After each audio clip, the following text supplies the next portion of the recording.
The Jefferson Parish Sheriff's Office says 17-year-old Dexter Allen and 18-year-old Harriquin DeGrew are responsible for the deaths of David and Nicholas Pence last Wednesday. Sheriff Newell Norman says they gathered evidence quickly after getting to the home. We began this investigation with little or no information. In a short period of time, as a result of canvassing, we were able to pick up some security video from a number of neighbors that revealed and validated some information that we had received from some of the son's friends that were there earlier that evening. On that video from traffic cameras, they spotted a white SUV leaving near where the murder happened. That was the first clue. A friend of the victims told investigators they spotted a white Toyota Highlander driving through the neighborhood that night suspiciously with its headlights off. Police learned earlier that day that same Highlander was taken from New Orleans East in an armed robbery. Police say a number of car burglaries happened in the area the same day. That led them to the first suspect. We were able to get a fingerprint off of one of those vehicles one street over that belonged to Harlequin DeGree. On Friday morning, after spotting the stolen SUV in New Orleans East, U.S. Marshals and deputies from JPSO arrested DeGrew and Allen after a short chase that ended on Dowman Road. Once the two were in custody, police say DeGrew confessed to the murders, saying she was in the car when Allen opened fire on the father and son as soon as he entered the home. The sheriff said neither have an extensive criminal history for such a violent outcome. After all of the work that's been done, we still don't have really the answer to why. Antoine Harris, Eyewitness News. The New Orleans Police Department is mourning the loss of one of its own, adding to about a half dozen tragedies and deaths in just the last 2 months. How great is our God. Very soft-spoken, very humble, but very confident, very competent, and just a warm, loving person. Just a few hours after his family in blue gathered outside police headquarters for a prayer vigil on Friday night, Officer Vernell Brown passed away. Earlier today, NOPD Superintendent Michael Harrison held a news conference to talk about the 6th District officer.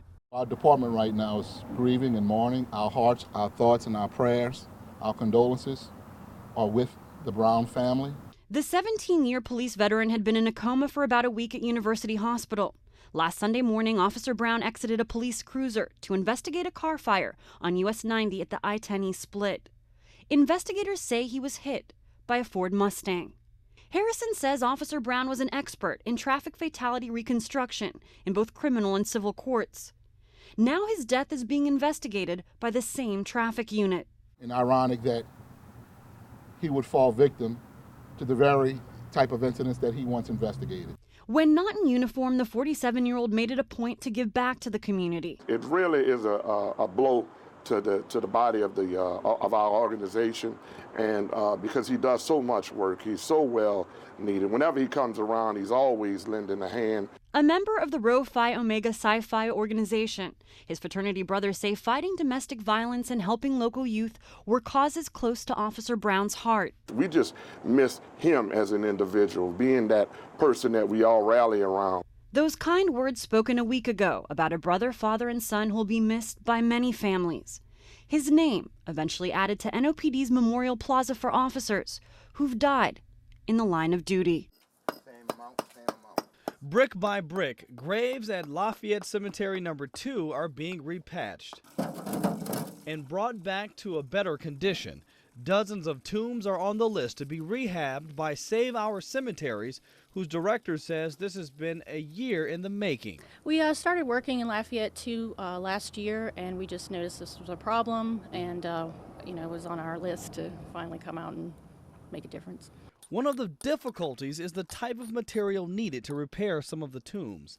Brick mason Theodore Pierre says the right materials will help preserve the graves longer, and those aren't your consumer brands.